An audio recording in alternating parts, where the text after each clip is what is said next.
Hi everyone, my name is Yulia and this is CS50 Week 4 Sections, and today we're talking about all things memory. I am a preceptor here on Harvard campus and it is very lovely to see you all here in the room.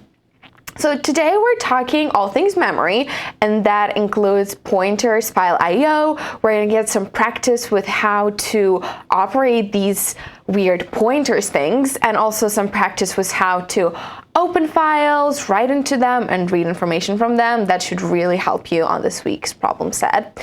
So let's jump right ahead and let's talk about pointers first. So you might recall from week 1, we talked about a phone book, right? We set it up with different variables, such as calls that we try to keep track of for example, how many times your mom or your friend called you. So let's just get a quick refresher on that. So as in week 1, we had our variable called int calls that is of type int, and that stores value 4, for example.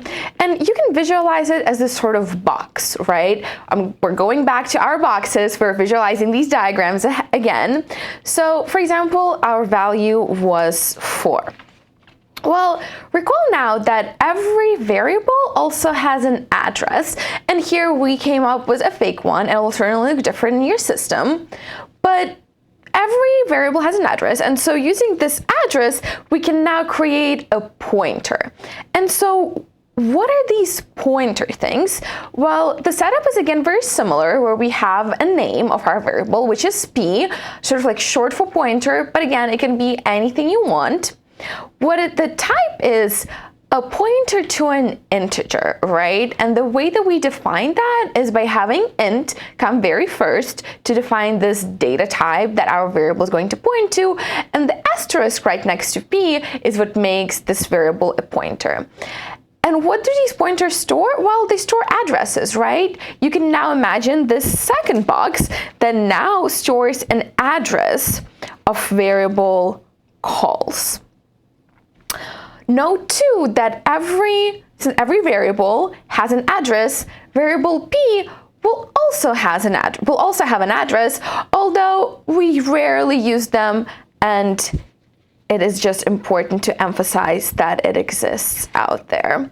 So just to reiterate again, what happened here is we had variable calls that's storing a value of 4. We then created another variable, and you can imagine it by visualizing a second box right next to it that is now pointing to our previous variable, but it's storing essentially the address. And so let's go back again one by one, actually defining what each of the values are. So the value of calls is 4, right? That's what we had before. That's what we learned during week 1. It is int calls equal 4. Therefore, the value is 4. The value of p is in turn the address of calls, right? Pointers store addresses of the variables they point to. The address of calls is again this hexadecimal value that we have under our box, and we can access it using the ampersand symbol. In turn, p, our pointer, also has its own address, right? And although we might not be using it as much throughout the class and like in general, but every variable still has an address, and it's important to mention that. Well, how do p and calls combine? Using star p, you're essentially telling your computer to go to the value at the address stored in p. And so this is where our two boxes come back together, right? On the left-hand side, you have your p variable that is storing the address of calls. Calls in itself is its own variable that's storing value of 4 and has an address of 0x1a. And when we use asterisk p or star p, what is going on is this arrow situation, right? Like we're grabbing the value from calls by referencing this variable. And let's go over some of the syntax, right? Like some of these operators that I've been using. So type star is a pointer that stores the address of a type, right? So today we'll be using get a lot of int star, but it can also be char star, right? Which is where this week we sort of like uncovered what's been sort of hiding from you. And recall that in the previous weeks I said, well, strings actually don't exist, sort of, right? And char star is actually the correct way of defining it. Asterisk x takes that pointer, takes a pointer of x and goes to the address that's, sorry, star x takes a pointer x and goes to the address stored in that pointer, right? So as, for example, here we had p that was storing the address of calls. And then knowing this address, it can find where the calls variable is located very easily, right? It knows exactly what cell to go to, and then it can access the value located there. And lastly, we have ampersand x that takes x and gets its address. So that was important when we're defining our pointers in the very beginning, right? Like we want to make sure we're grabbing that address from the variable that we're interested in so that we can store it in the pointer afterwards. Okay, and I know this week has been like another fire hose of information, a lot of new symbols, like visualizing memory now becoming more difficult, right? Because it becomes this like more abstract thing. And hopefully through the next exercise and as you're working through these problems on your own, you can get a better grasp of what's going on. And again, it would be really helpful to visualize it on paper or the whiteboard, right? Like drawing it out and really connecting the cells and the arrows together. But before we jump to our next exercise, what questions do we have so far about pointers? I'm gonna look at the chat here. Someone said, is the variable name stored somewhere or it's just the value? So you can imagine it's like a box that stores the value, but then the way that we access the box is using the variable name that we defined. Let's see.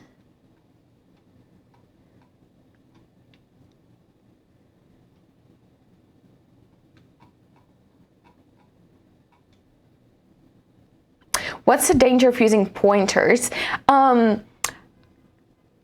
think here again we're entering this like land of memory, right? Like it is becoming a little bit more abstract and it is like almost like a less controlled environment.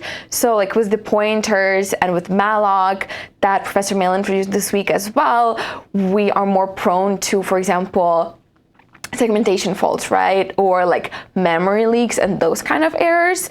But in turn, pointers really empower us to do more complicated things that we could not have done before. And as we'll see in the end of this section, one of those things is like accessing the files and working with them. So someone asked what exactly are memory leaks. It's a great question. It's essentially when you access something that you're not supposed to, or when you forgot to free the memory that you used or close the file that you used. And if it not, it doesn't necessarily come up with you running the wrong once or twice. If you don't follow exactly the steps, for example, allocating the memory, but also giving it back to the computer afterwards, you might run into these kind of issues. All right, let's keep moving for the sake of time, but our next activity is really getting practice with pointers and understanding how to correspond these things all together. So let's consider this variable x that we're setting equal to 4. And so as before, we can visualize it, right? We're creating this new box that has value 4 and some address. For the sake of the exercise, I came up with a fake one, but it'll certainly look different when you're trying to print out addresses in your computer. Next, let's create a pointer, right? So as before, the way that we define it is using int star p equals address of x. And as before, you can visualize this box, right, that stores the address of x. Notice how the two values correlate. Next, let's print out something, right? So this is where this magical connection comes in. So as I said before, when we use star p, that means that we're grabbing the address that is stored in our pointer and then accessing the value stored in that address. And so consequently, what we'll see in the terminal is And you can type in the chat if I'm printing out printf, quote unquote, %I, comma, star p. Yes, so in our terminal, we will see 4 because as I just said, what is happening is we're grabbing that address, we're going to the location of that address and grabbing the value stored in that cell. Okay, so this was, sort of like an exercise that we could have done with the previous slides, but let's push it a little further. So consider I want to change my value. So one way to do it is certainly just changing the value of x, but now that I have my pointers, I could also do it in this way. By using star p and setting it to 2, what is going to happen is I'm going to change the value of x. And now it is going to be equal to 2. Because as before, right, was the line 3, when we printed out the value, we used star p to grab that value. In the same way, we can access that value once again and change it, okay? So now our x is equal to 2. That is the value that's stored there. Now, if we wanted to print f star p minus 2, what would that be? What is the value that we're going to see in the terminal now? Exactly, it will be 0, right? Because the new value that I have in x is 2. I am subtracting 2, so I'm printing out 0 in the terminal. But will that change my value of x? Like, am I subtracting x minus 2, and now the value of x is 0 as well? Right, so some in the chat said no. I'm not explicitly changing x or even star p. I'm just printing that value out. Okay, so let's keep moving. And what we're going to print out last is x, right? So now that we've changed that value to 2, what we're going to see in the terminal exactly is 2. So using these pointers and the connection that we have between the addresses, we can now manipulate things even better. So, right, I don't have to like explicitly change values in my variables. I can reference them using pointers and then access that information through the addresses that connect the two. Okay? So before we jump to file IO and switch gears a little bit, what questions do we have about this exercise and pointers? Yeah, so someone asked to explain the code. So let's walk through it line by line again. So in the very beginning, we have int x equals 4, right? That is creating this new variable. Then we need to set up our pointer, right? And as we just talked about, pointers to our addresses. So using the ampersand, we're grabbing that address of x, right? Like we're grabbing this hex value that is like signifying the address of x. Then our printf line, right? Like we've seen it a dozen of times so far. And to achieve the same result, I could have just said printf %i x, but I'm using the power of pointers to just reference that value and print it out here on line 3. Again, harnessing like the power of pointers and being able to reference the values without explicitly changing them. Well, in this case we are, but on the fourth line, right, where we're using star p equals 2 is where we're changing the value of x, and now it is 2. And then again, on those last two printf lines, we are just printing out different things, right, just for practice to see what we'll actually see in the terminal combined to what actually is stored in those variable cells. So let me go back to the chat again and see if there are any questions there. So someone asked, does changing the value of the pointer change the value of the variable permanently? So in this case, yes, right? Because we went explicitly to the location of this variable and we changed the value to 2.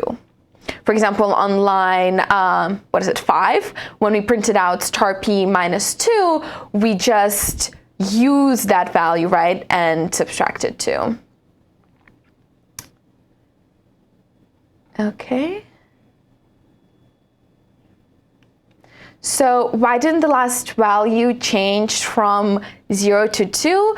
So on line 5, right, where we printing out star p minus 2, we're not explicitly changing the value of x, right? We are just using that value by referencing the pointer and subtracting 2 from it.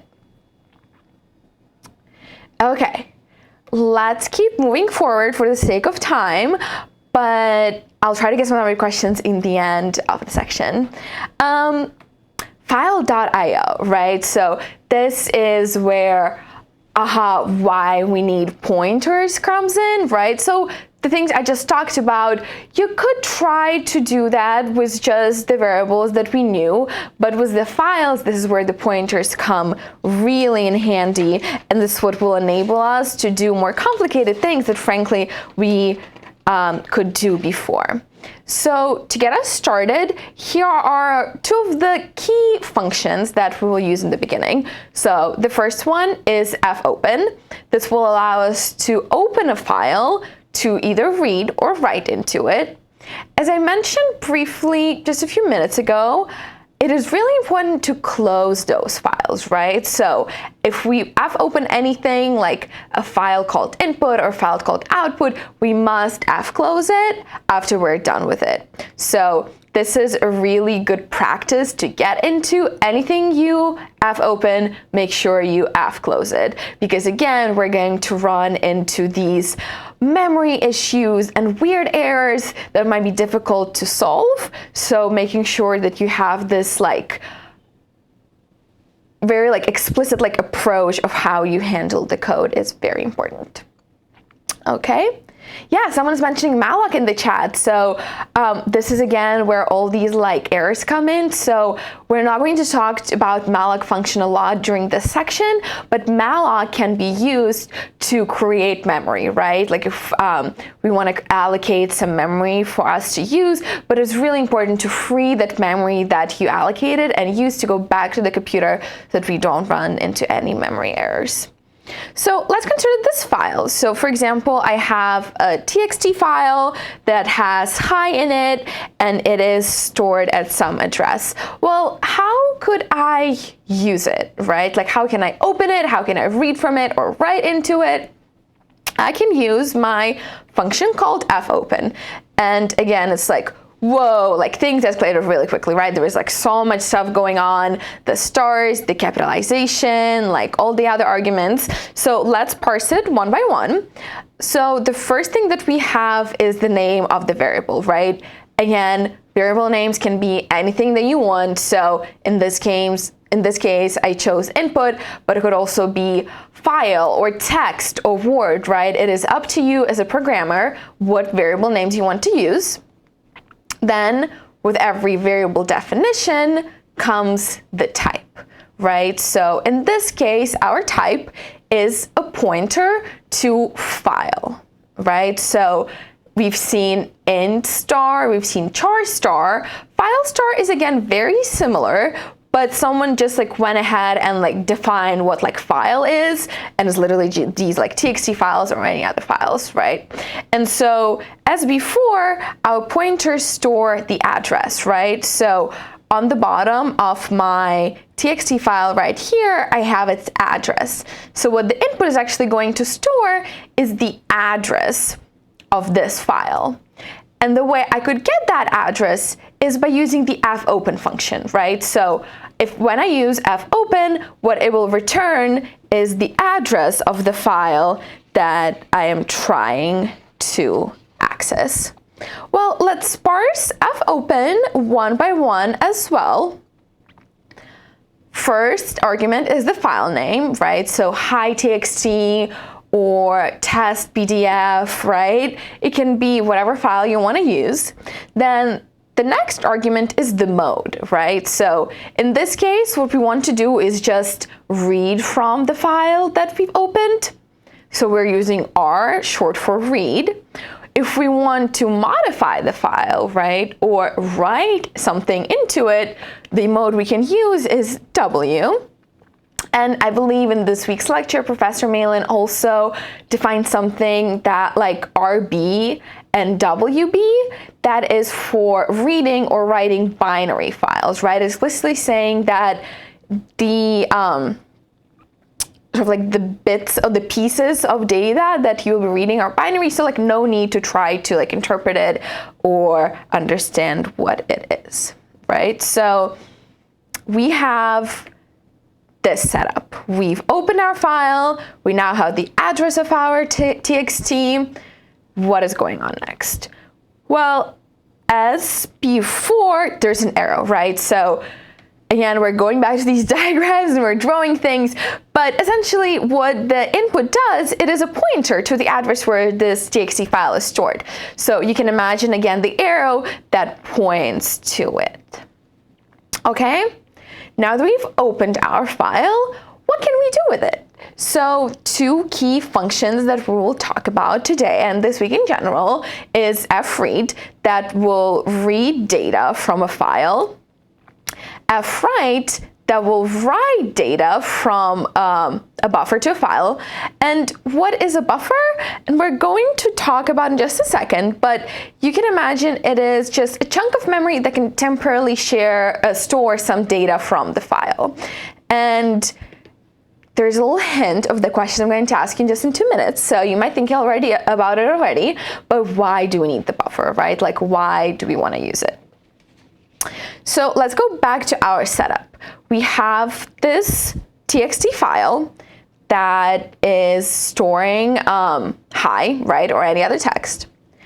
What it actually is just collection of some pieces of data, right? So like collection of some bytes. So how do we actually read from it? There's a in this case, this is what we're going to do, but there's a very like methodic approach of how you want to read your data. Let's start from the end. So the very last argument in our fread function is location to read from. So this is the new file that you open, like the file where you want to grab the information from and, read it from there. So you can imagine it almost like a little dot or like a cursor that's showing you where this file is. Then next two parts is the size of blocks to read in bytes, and the in bytes part is important, right? Because in this case, I'm just reading size of 1 byte, but if you want to read something different, for example, if it is more than 1 byte and like maybe you don't know exactly like, oh, like is that variable like 2 bytes or 3 bytes, a handy function to use is size of. Because also depending on what machine you're using, for example, integer can be actually different size depending on the machine, and by using the size of function, you can always get the precise number. Next component of our fread function is how many blocks we want to read, right? So in this case, I want to read 4 blocks of 1 byte, right? So 4 blocks on 1 byte, and you can once again visualize it by sort of like allocating or highlighting these 4 squares in our text file. And lastly is the location to store blocks in, right? So in this case, it is buffer, and we're going to grab these 4 bytes from our input file, right, from hi.txt, and then store it in the buffer variable. And because I know that I'm going to read 4 blocks of size of 1 byte, I can pre-allocate that memory and have my buffer be ready to accept those bytes. So once again, this is the fread function that we'll use in this case, and to have sort of like an algorithm to it, this is how you can visualize it, right? So if we have fread, our function, the first argument will be stored to where, right? Into buffer, or whatever other variable name you come up with. Again, this is arbitrary. How many blocks and on what size? So 4 blocks of size 1, and here I am flipping it a little bit, right, from what we saw before. But it is essentially size of 1 byte 4 times almost. And then from where, right? From the input file, or again, whatever name you chose to give to your input file.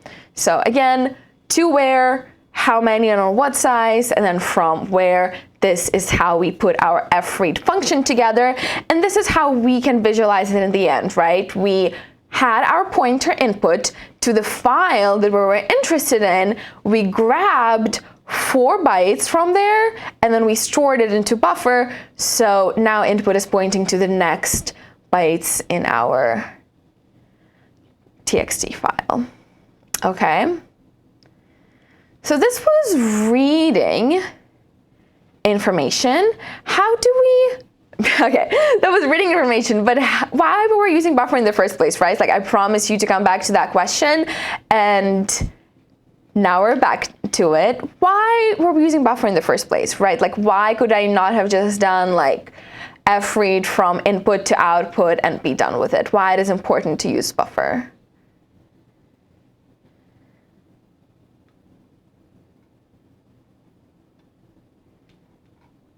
Why do we want to use buffer in this case? If anyone want to type their suggestions or thoughts.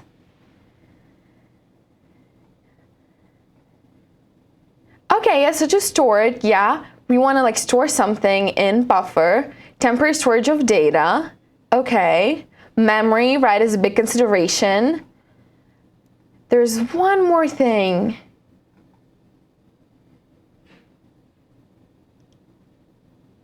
Yeah, someone said it's like a third glass from the lecture, so it's like our temporary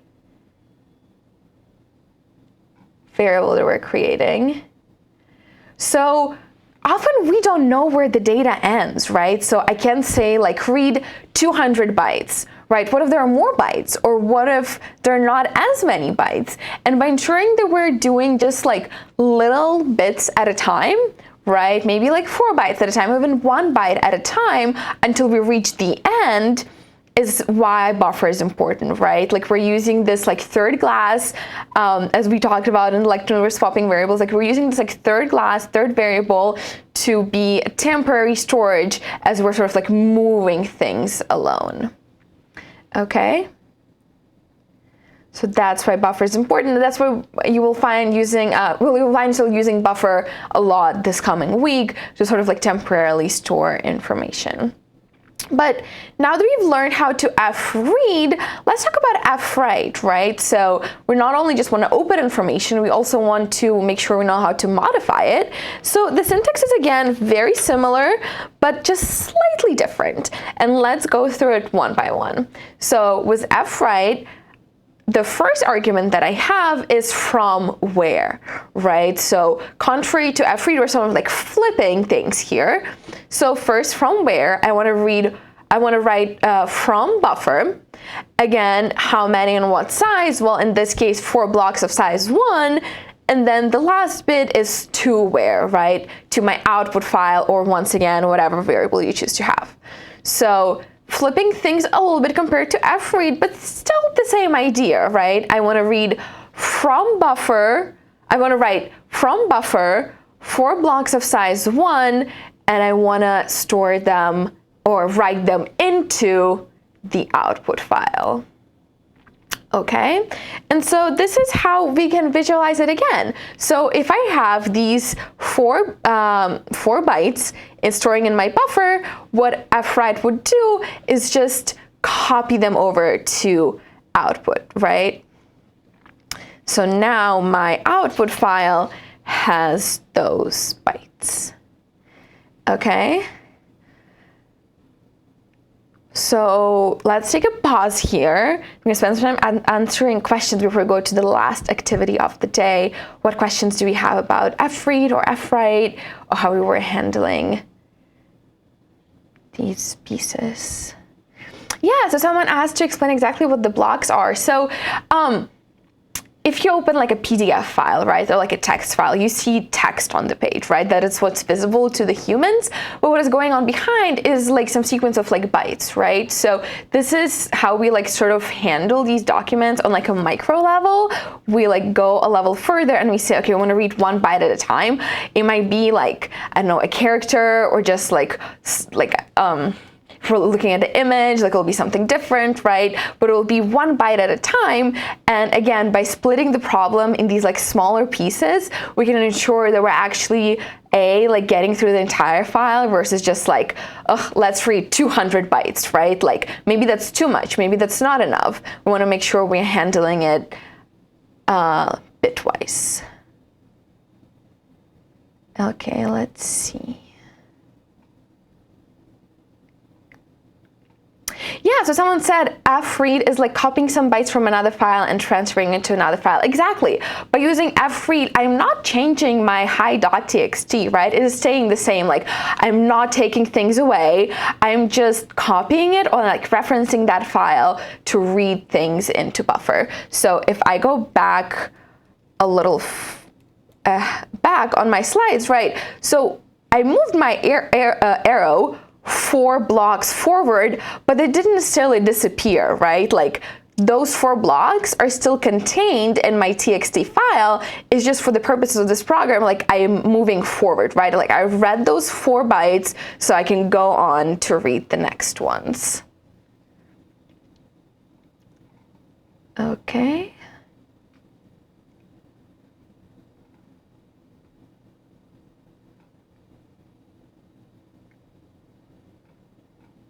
Okay, so someone asked to see the right side again, and I can go back to that. Okay, it's right here.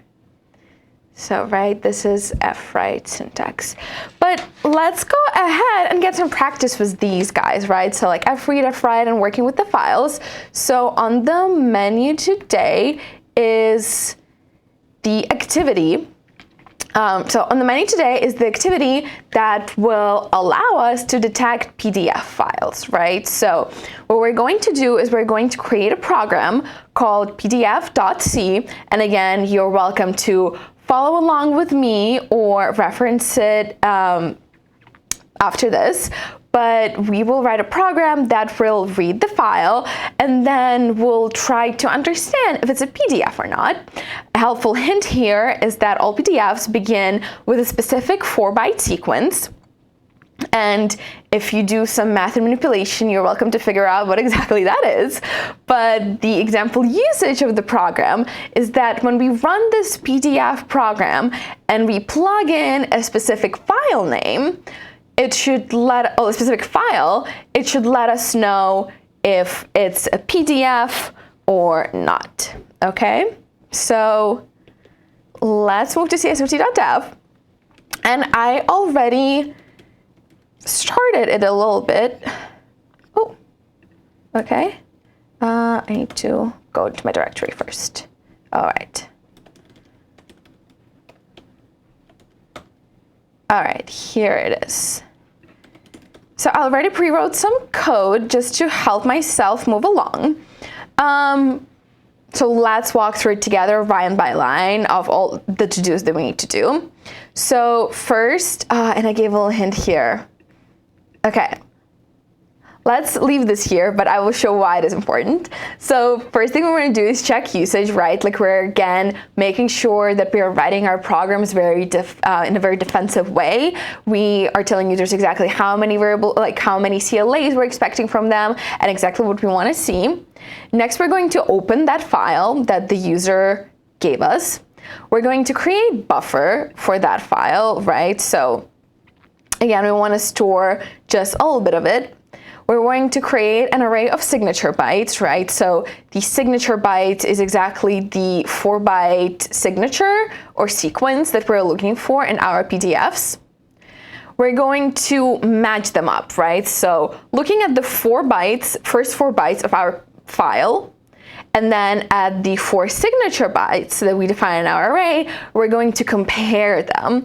And then if they all match up, then it is indeed a PDF.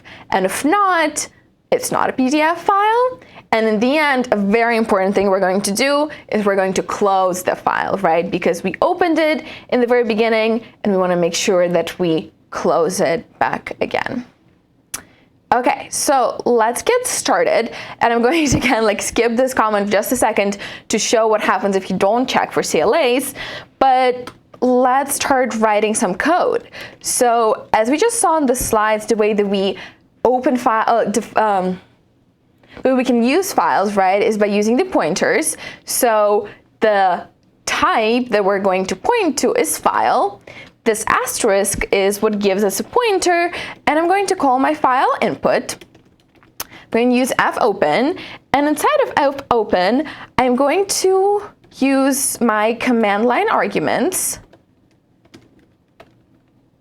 to access the file name, right? So per usage right here, what we want to see from the user is ./pdf to run the program, but then the file name, which will be our second command line argument.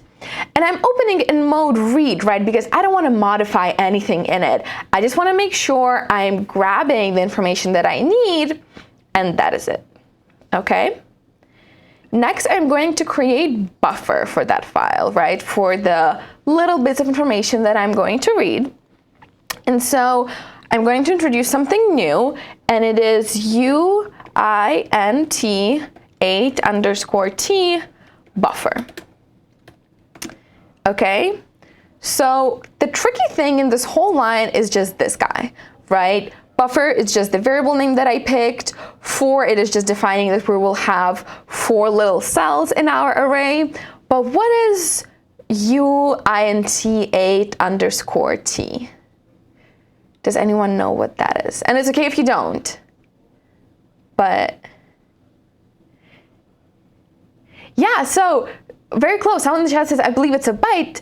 Very close. It is a size of byte, but it actually is an unsigned integer, right? So first of all, it is making sure that we only have non-negative values, but it's also making sure that it's exactly 1 byte. As I mentioned before, depending on what machine you're using, integers can actually be bigger or smaller, but by using uint8_t, we're always ensuring that it is of size byte, right? Okay, now let's create another array where we're going to store our signature bytes. So this is what is going to help us identify if it is a PDF. And I have the signature bytes pre-written, so I'm just going to copy them over.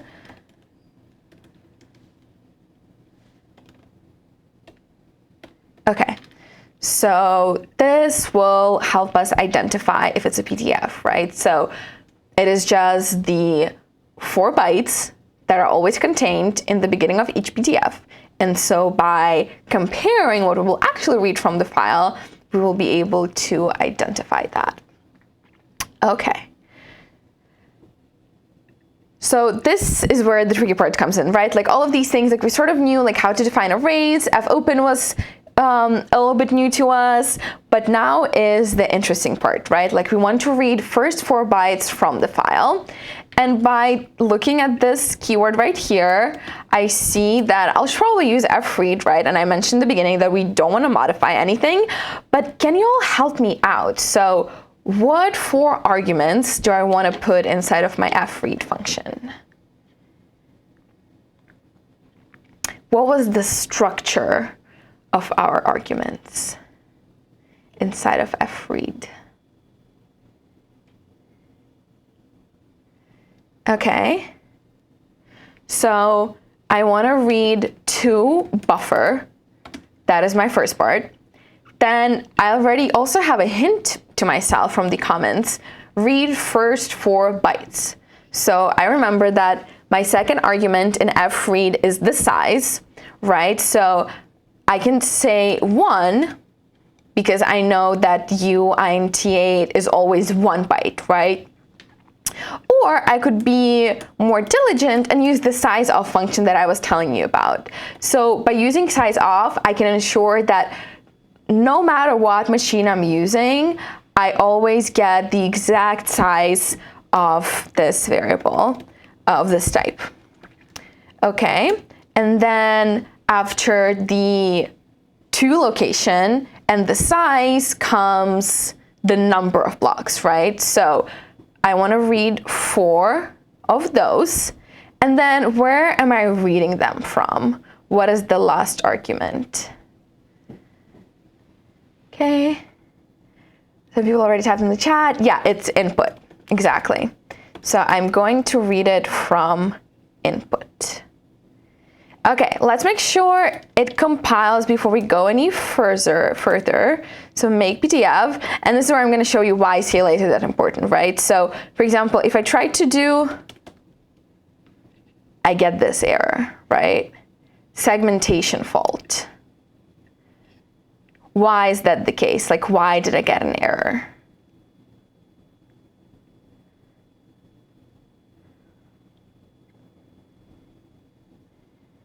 Okay, so someone is saying F close. No. Yeah, so I need a value for RGB1, right? I didn't pass anything in.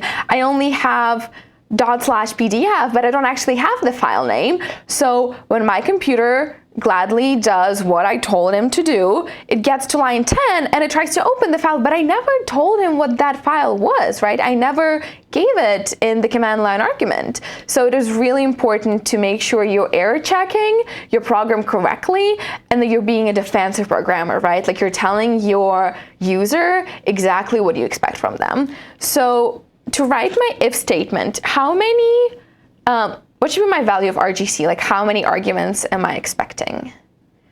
What condition can I set here? 2, okay, so I can say something like, if RGC does not equal to 2, right, if they provided me with too many arguments or not enough, I want to give them a message. Please provide only one file name, right? And I want to quit. So I don't want to be going further because once again, I hit this line 14 now. My computer will try to open the file, but it can't because I never told him what this file was. All right. So let's compile this to make sure we update it. And let's run it again. And now I don't get any segmentation fault errors. And it is instead just telling me that I need to provide file name. Okay. All right, so we have read some bytes, and now let's check them, right? So essentially what I will have is the buffer array with 4 bytes of some information from my file, right? I also have my signature array of the bytes that I want to cross-check. How would I go about it, right? Like I want to compare these 4 bytes. Could I write something like if buffer equals to signature, then everything went well? Is that something that I could do?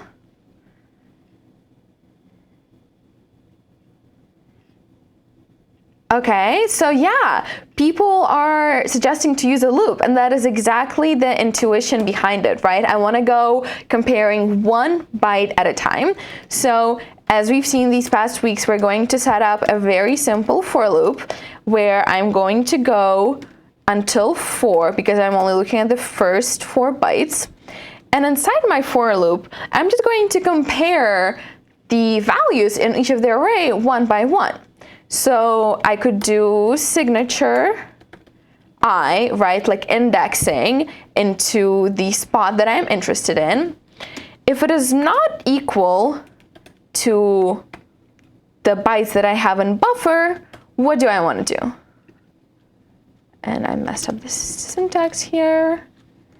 Okay, so if I'm looking at the first value in the signature array, and I'm comparing to the first value in the buffer array, if they don't match up, what do I want to do? Exactly, I want to quit, right? So if the very first bytes don't match up, or the second or third, I don't want to go until the very end to find that out, right? I might as well just quit right away and tell my user that it's not a PDF. So I can say something like, this is not a PDF, new line, semicolon, and return 0. Okay. So let's make this again. Oh.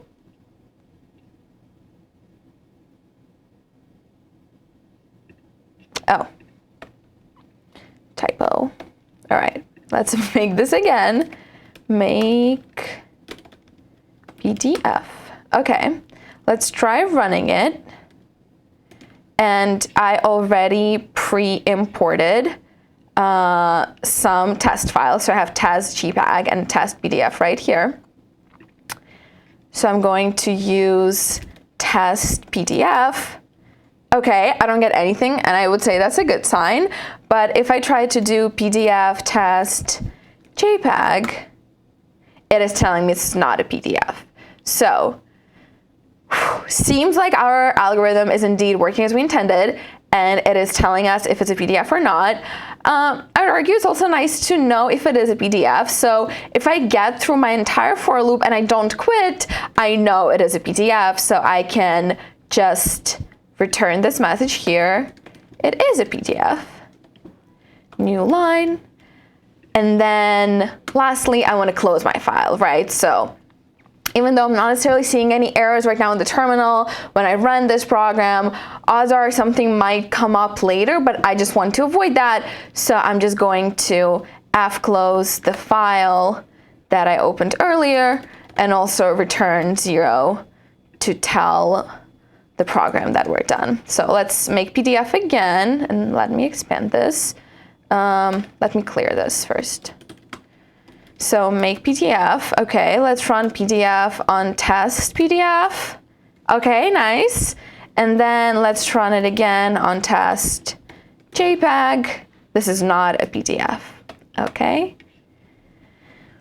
Ooh, okay, this was a lot. So let's recap this one more time now with the code that we have. So let's actually go back to the line number 5 we actually never talked about, right? By defining this line, we are making sure that we can accept those command line arguments, right? This is our definition for doing that. Our next step is making sure that we have exactly the 2 command line arguments we were looking for. And you can go even like a little further, trying to figure out if they actually gave you a file name or something else. But this is pretty good for now. So I'm making sure that my user gives me 2 command line arguments, one for the program name and second for the file name. If it's not indeed 2, I want to return, I want to quit. I want to end my program and tell the user that they must provide me 1 file name. My next step is now opening this file, right? Like this is the equivalent of double-clicking on your file and opening it in Adobe or your web browser. And we're opening the file with the file name that the user gave us. So this is where the command line argument comes in, and we're grabbing that second command line argument at index 1 to use it as a file name to open our file. The second argument in the fopen function is quote unquote R, which stands for read, right? We just want to open that file, read information from it, not modifying anything, just reading it. So this will set us up to have that file opened. Next, I'm going to create the buffer for the file. And so we just talked about this new data type that is unsigned int. This gives us an option to have exactly 1 byte for each of those cells in our arrays, right? Like it's a buffer that is expecting 4 bytes. Our next step is creating the array of signature bytes, and I will give away what these hexadecimals are, but the 0x value that you see in the array are 4 hexadecimals, and 0x is telling us that they are hexadecimals. If you do some conversions, what they stand for is %PDF. So actually, there are these like hidden traces in the files that tell us exactly what they are. So really what we're doing here is something very simple. We're looking at the file sort of like on the micro level, literally looking at it byte by byte. And just by knowing this information from the internet, I know that the 4 bytes will look exactly like that. And so I can do something relatively fancy, right? Like, I don't know, if you try to open a PDF file with PowerPoint, right? Like, you won't be able to do that because it just doesn't support.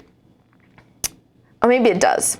Anyway, let me go back on that. If you try to open the file, right, with some program that like simply doesn't support that, one way that they can do that is like by simply checking the signature.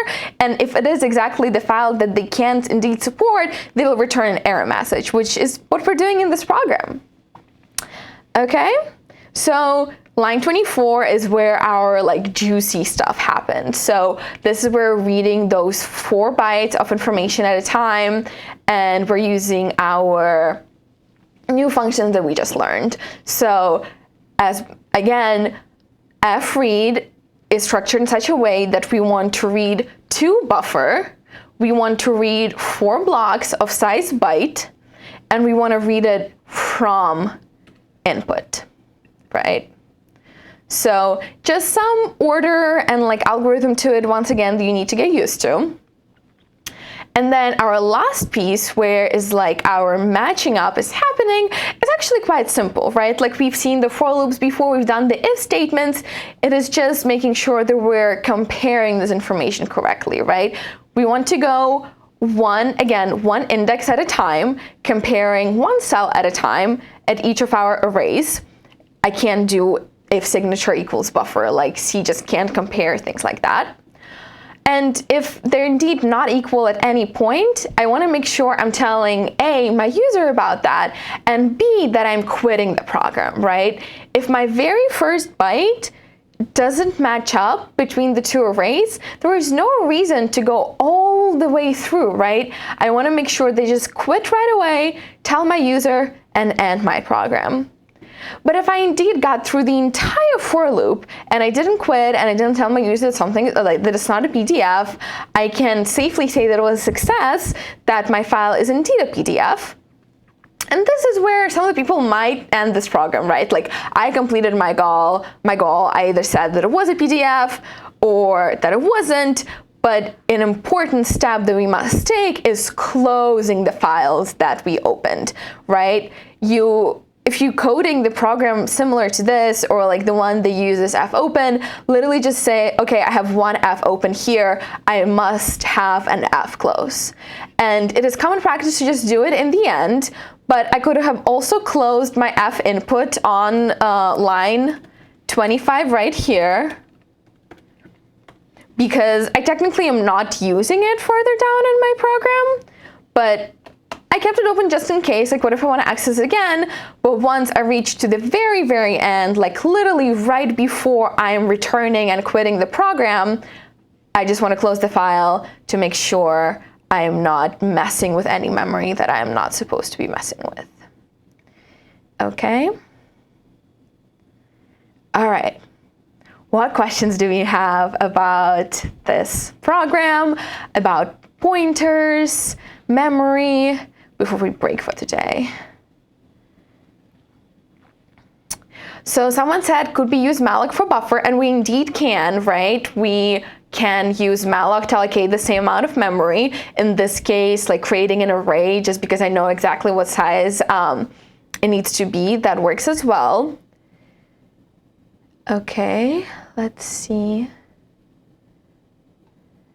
Someone says, does fread remember the position where it stopped the last time? Yeah, so my pointer is sort of like moving every time I fread, and this is something that will be really helpful for recover, for example, right? Like every time you read some piece of information, your arrow just keeps moving forward and you're able to read the consequent one.